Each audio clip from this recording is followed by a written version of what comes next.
मुंबई महापालिका निवडणुकीच्या पार्श्वभूमीवर मुंबई काँग्रेसचं उद्या एक दिवसीय शिबिर एका दिवसाचे शिबिर लक्ष्य 2026 हे मालाड येथे पार पडणार तर रमेश चेन्निथला मार्गदर्शन करणार। तृप्ती देसाईंना इंदोरीकर महाराज यांच्या समर्थकाकडून धमकीचा phone, धमकीची audio clip Trupti Desai यांनी केली व्हायरल।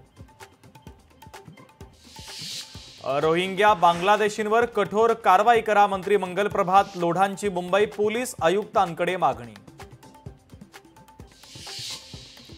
नगर परिषद नगरपंचायत निवडणुकांसाठी इच्छुक उमेदवारांना ऑनलाईन सोबतच ऑफलाईन सुद्धा नामनिर्देशन पत्र भरण्याची सवलत। शनिवारी आणि रविवारी उमेदवारी अर्ज भरता येणार। साताऱ्यामध्ये ऊस उत्पादक शेतकरी आक्रमक, जरंडेश्वर कारखान्यासमोर शेतकऱ्यांची गर्दी तर ऊस दर जाहीर न करता गाळप सुरू ठेवल्याने शेतकरी आक्रमक।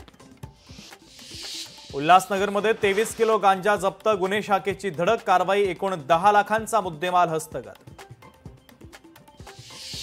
पनवेलच्या ग्रामीण भागात बिबट्याचा संचार, बिबट्यासह बछड्याचं ग्रामस्थांना दर्शन, ग्रामस्थ चिंतेत, वन विभाग सतर्क। मुंबईतील सीएसएमटी स्थानक परिसरामध्ये संशयास्पद बॅग सापडल्याने भीतीचं वातावरण।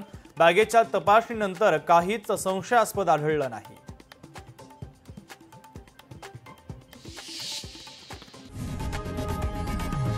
लोकशाही मराठी ऐका, पहा, जागरूक रहा।